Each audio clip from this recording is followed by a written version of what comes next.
So since now that the movie's put together,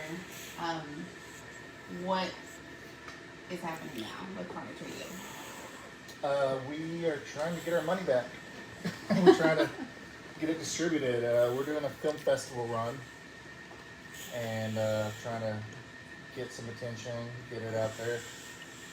Like I said, Prison City, we're in that one. We just got the notification today that we're in Panic Fest in Kansas City, Missouri, which is a really big horror genre festival.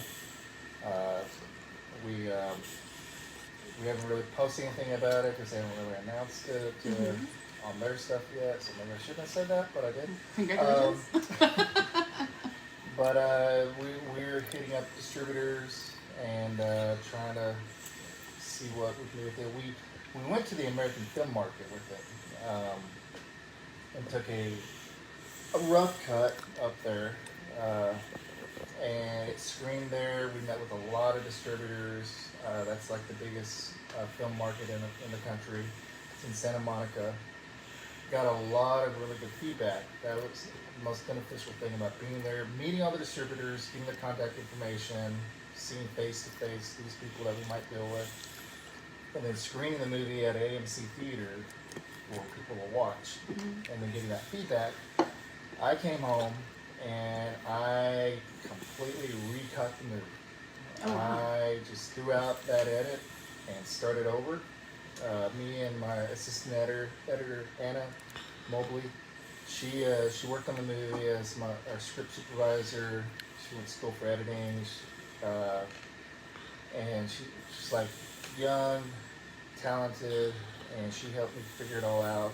Working on Carnage got her a job at Paramount, and she just finished working on a John Woo movie. She's doing all the stuff. I'll keep waiting for her to tell me I can come visit her on set. But we recut the whole movie and we cut out about 40 minutes from the cut that we put up there. It was like 2.5 hours long. Now it's an hour 49 minutes. Okay. And it is, everyone's like, so what's the director's cut going to do? No, this is the director's cut. This is the cut. It is fast paced. It's under 2 hours. It's a good, tight movie. And I don't think it should be any shorter, any longer. I don't think I would put anything back in it that we cut out. And so it's just the right length to get it distributed. And we've been like emailing these distributors that we met, trying to see if any of them are interested.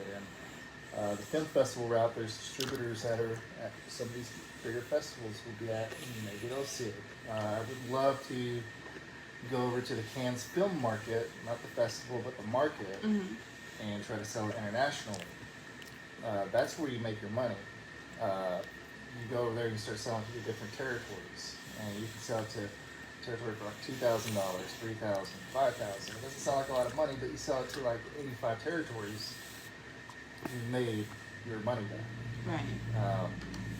Especially for us. I mean, ours is a micro budget film, but the thing is, I mean, I've had people look at it in the industry, big producers and stuff. They're like, they thought we spent millions on it, and I'm like, I wish we had millions to spend. Yeah, we could have got paid. Yeah. But yeah, so that's what the phase we're at right now. It's been finished since June, and we've been doing the film festivals and submitting. And you'll submit to a festival, you get like submit to their early deadline, and then you wait 4, 5, 6 months till they announce who's in it. So that's where we're at right now. We're starting to get to the phase where we get these notifications in. We get into these festivals. And we really want to set up a screening in Big Spring to show the town, a free screening for the town. And have a big event, bring the whole cast down, do a red carpet event. Want to do it at the auditorium. We did that for the short film. And just let the city see, hey, this is something that was made in Big Spring. When we did the short film, we had like 500 people. Yeah, it was a packed house. 500 people and showed up. it's gonna happen here. We're gonna have it planned out here pretty quick. The auditorium has been under construction for what, 2 years? Yeah. I think. And I think they're getting ready to kick it off. But Jody Nix is going to make sure the place works good, I guess. Yep. And once, whatever, we'll be announcing a local screening soon. Because that is one big thing, is from the police chief to people. I mean, so many people in this town gave us stuff to help us out to do this. I got to really say something for the police department. Yeah. They gave us, we had a police car. Well, basically we had their spare police car whenever we needed it. Oh, wow. And we also had, the fire department. The fire department with the ambulances. Britt Ryan owns the old police department. Mm-hmm. Gave us complete, that was one of the biggest, treasure things we got in that movie. I mean, we got an entire old jail that they basically, everything was still there, but we got an entire police department set, already built. Do you feel like you had these ties with the community already where you could reach out to them and be like, hey, this is what we're doing? Or were you like, hey, we're making a movie, do you want to be in it? It was most of the people, because I know pretty much everyone here, and as far as, doing events and stuff or whatever. So I did rock concerts for a while. When I first moved back, because I needed something to do, and we were doing outdoor screenings. And so using a lot of that network was a lot of, chief of police is a friend of mine. All our kids go to the same school all together, and we see each other at football games. We've always been pretty friendly. He was the chief of police was a huge help with helping, and letting them know what we were doing, so people weren't trying to come arrest us when we were up at the old PD at 2 or 3 o'clock in the morning. but it's the community really, they all stood behind us 100%. From the Settles Hotel to the train car to Stacy Bar, the Big Mike's, Bucky's, whatever. Mm-hmm. I'm missing tons of people. I can't think of them. Scott Emerson, the Gold Rush down there. Mm-hmm. Trying to think of where else. Pretty much anything we needed, we knew people in town, and they were more than willing to help make this thing happen. And weren't like, okay, you can do this, but I want my nephew Richie to be standing over here in this. Everybody was just like, whatever y'all need, whatever y'all are doing, we're supporting. And that's why we're going to get the screening plan for here. So the ladies from Local Flamingo, they were production designers. Oh yeah. Oh wow. Yeah. I met that lady. They killed it. They turned that abandoned police station into what looked like a functional police station in 2 days. Shout out to that lady then. Yeah. They did a great job. They came up with the whole backstory when the chief of police used to be a drag boat racer. I happened to know where to find some drag boat racing pictures. And so we put them all over the wall and all that. It's neat to see drag boat, because I used to be a drag boat racer, so it's neat to see drag boat, because people don't talk about drag boat racing. Now they talk about drag racing quite a bit. Last weekend there was a big argument about a drag racer. But I gotta ask you, I don't understand. Oh man. In drag racing, if the other guy's wearing a pair of stilettos and a 5-speed, who do you think's gonna win? If you're not wearing stilettos, have you ever tried to drive a 5-speed? In stilettos? Stilettos? I have not. So I just don't understand the big problem with drag racing. Man. So for anybody who is interested in making a movie and using their resources, it kind of feels like y'all just kind of pulled your resources and your networking stuff and was like, okay, this is what we have. Let's make it work. What would you tell anybody who's like, I think I want to do that? What advice would you give them? Generation now. You guys are so here's the deal. Talking about young people wanting to do it, or just anybody. Young people. You got a production studio right here. Yep. Whole thing. Distribution, production studio. You can film. You can edit. You can do sound. You can distribute it on YouTube or Vimeo. Put it on Vimeo and just charge there for people to rent it. If I had this when I was 20, I'd probably... Well, see, we come from the generation where we had the over-the-shoulder giant cameras. Yes. We were editing between 2 VCRs. If you wanted to add sound to your video, when you were editing, you had to catch right when the sound was right, and then pull out the yellow cord, plug in the yellow cord coming from your Discman, and have the music playing, and that was how you edited, okay? And then worldwide distribution, you go hand out a tape to your aunt and uncle. That's it. Now, you could look. We could walk outside right now, Mm-hmm. film something, edit it, add music to it, do whatever, and then be all over where anyone in the world could see it. We could make a movie in 15 minutes, 10 minutes. And if you want to get professional, I mean, digital cinema cameras have gotten so cheap. Also, you don't have to spend $100,000 on a camera. You can buy the cameras we use. They're Black Magic cameras, cinema cameras, and you can get. They have a line of them from like $10,000 down to $1,200, and it's the same sensor you see in our movie. It's just how many bells and whistles you want on it. And I mean, we shot with those cameras because they were fast, easy to go, easy to run and gun with. I remember one night we were setting up, and I have the brand is called Red. It's a Red camera. It's a big cinema camera they use for big Hollywood productions. And Avery was like, "Why aren't we using your Red?" I was like, "Because we don't have time to use the Red. It takes so much longer to set it up. I mean, these look just as good, and we can get everything done on the budget and in time to make this movie." And so that's what we did. Well, I mean, one thing I would suggest, okay, if we're talking to budding filmmakers about it, number one, watch lots and lots of movies. Watch as many movies as you can. If you're really like serious about filmmaking, you're trying to figure it out on your own. I mean, YouTube's a free university. You can learn anything and everything you ever wanted to know. But I mean, sometimes I tell people too, so if you want to understand filmmaking or understand editing or whatever, watch a movie and sit there and make a note on every single cut.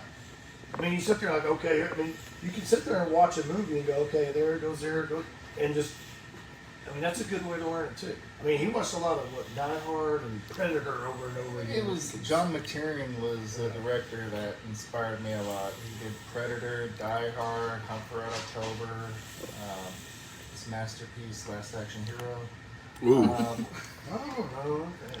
But it was his camera work that like caught my eye, and how he was using the camera to tell the story about moving the camera around and doing stuff. I was like, oh yeah, you can move the camera. And I was a little kid. I mean, probably should have been watching Predator, but I was. I was 7 years old. And it just caught my eye, and I just started like coming up with stuff. There's one shot we did in Carnage where it was like night 2. I had this complicated shot, steady camera rig, and I'm the one running it. And I told Avery, I was all like, just go with it. He was like, what do you mean? Just go with what I'm going to do. And I did this whole movement following this person coming in and then moving down, and you see this person hiding, and then the camera moves again. You see the guy walk in and hiding, and it comes back in, and now you're seeing that she's somewhere else, and it's following where she's at. And I called cut, and I heard Hannah, she's like, well, holy shit. I was like, you like it? Like, yeah, I think my focus is a little off. Well, now that you know what I'm doing, let's do that. And I like using the camera to like tell you, show you what you need to see, and you're figuring out what's happening. I don't want to do like 12 cuts to different things to tell what's going on.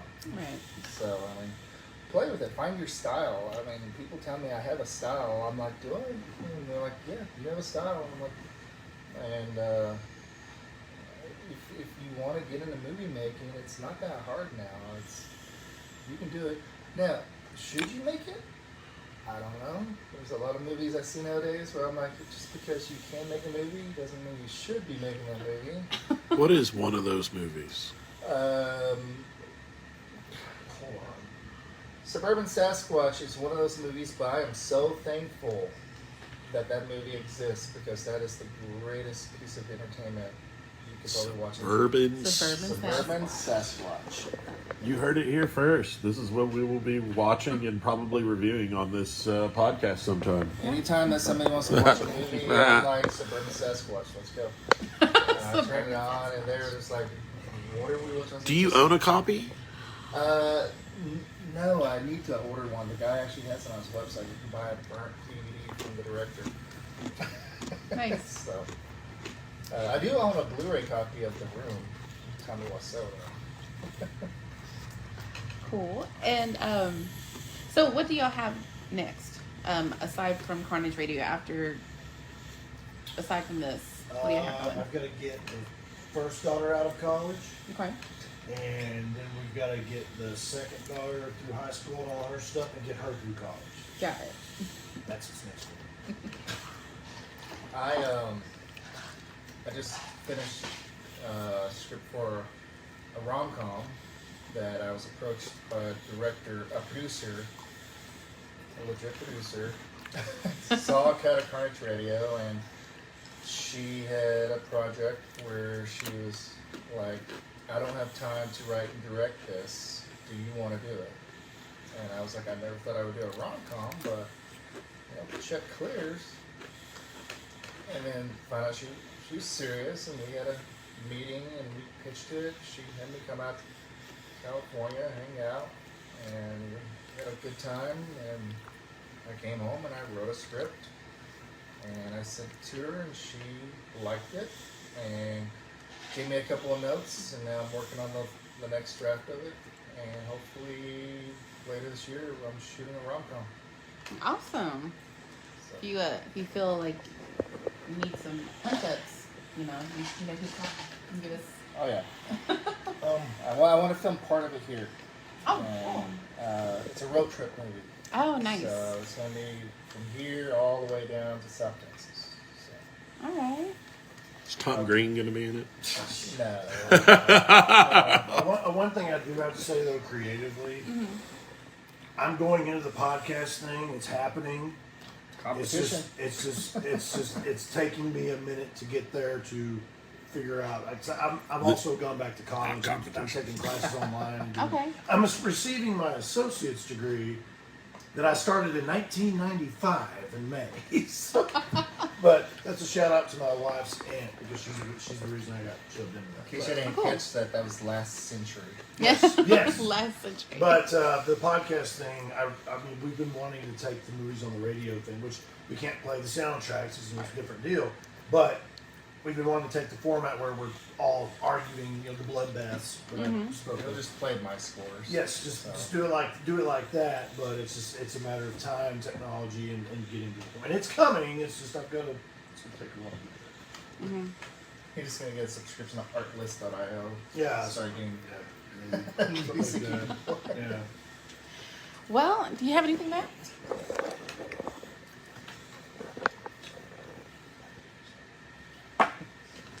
Okay, so when you're sitting down to write, I love the philosophical questions and stuff, and to see the process really.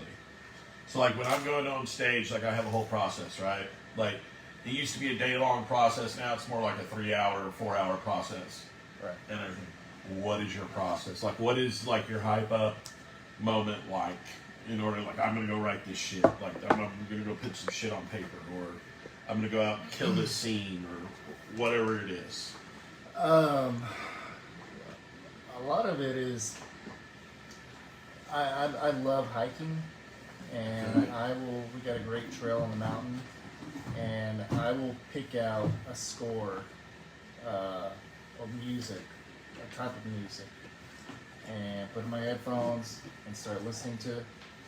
Go pee, Brandon. I got to. Sorry.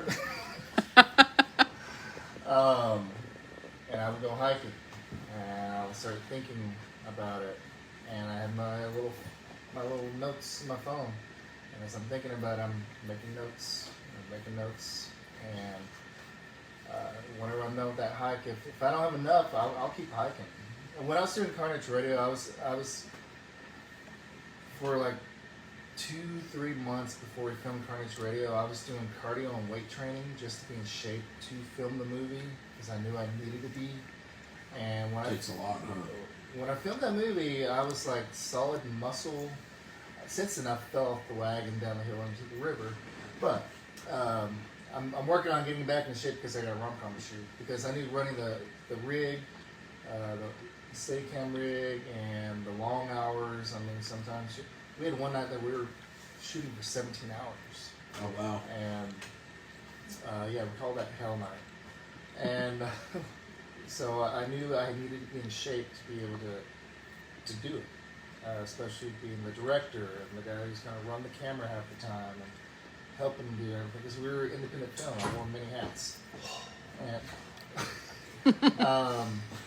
Glad you feel better, So- Brandon. Oh, that's so much better. I feel like I'm normal now. so yeah, I was doing a lot of hiking back then as we were prepping for filming, making notes and stuff. But for writing, I do a lot of that. Because there was a lot of times where we were like tinkering with the script up until filming. And then when filming, there were times right after, like I said, we were at that one scene. Right. But there's one scene in that movie that we added between phase 1 and phase 2 because of something that Brandon Alonze did in a scene. He did this little thing in a scene and it just like sparked an idea in us. And I wrote a whole new scene because of that one little thing he just did. Because I remember being on set, he's like, "Can I try something?" And I was like, "Yeah." And he just did this little thing. And I was like, "Well, that's kind of interesting." And then, "Oh, wait, that's kind of profound what you just did." Okay. And me and Zach Campbell and Womble started talking about it and came with this whole scene that totally elevated the movie from here to here. And so I was like, okay, I gotta get back on the mountain, hike, while I think about the scene.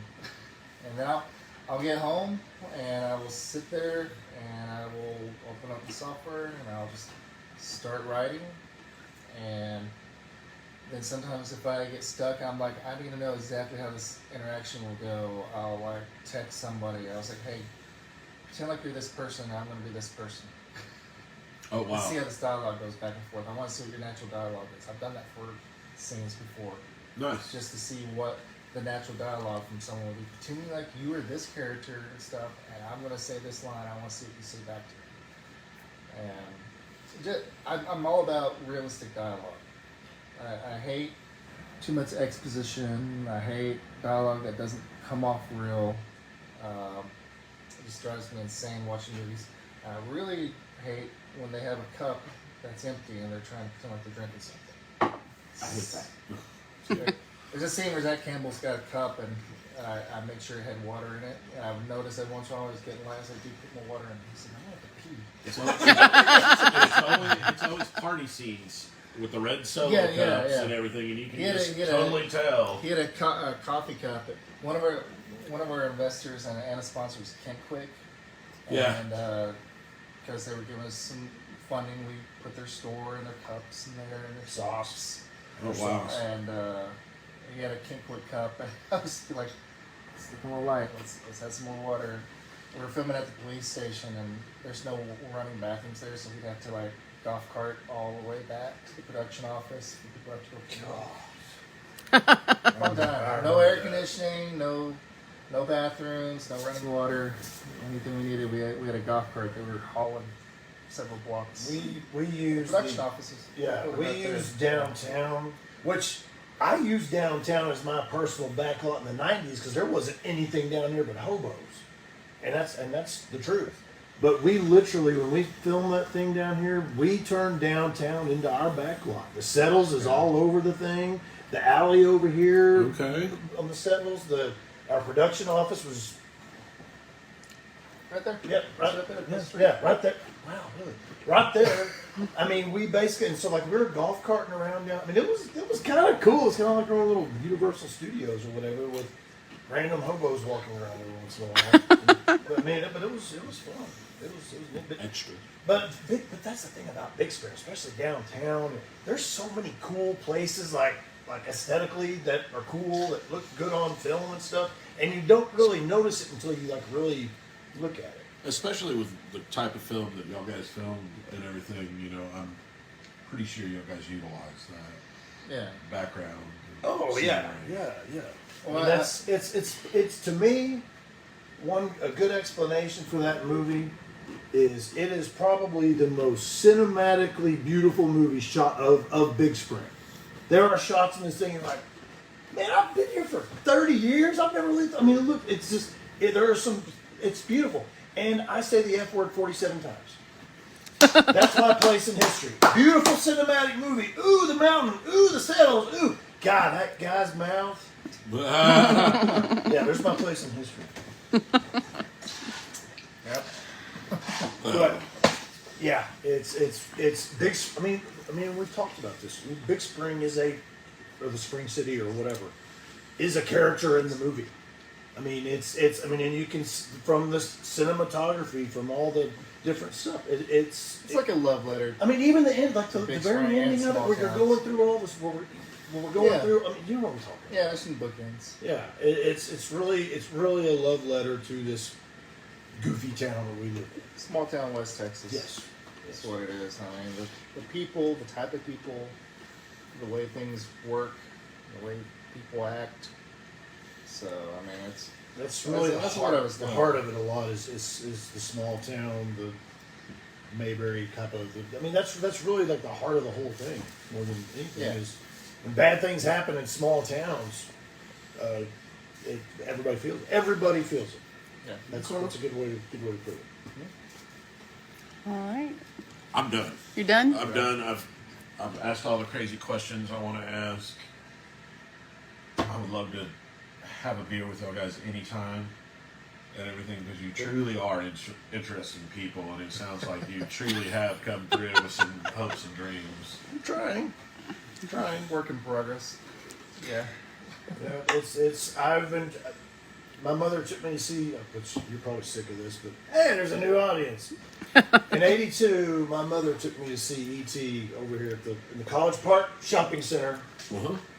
and that is the first experience that I remember feeling scared shitless, then being like curious, then being just like in awe because there's a freaking alien in the house and the kids are like hiding him in the closet.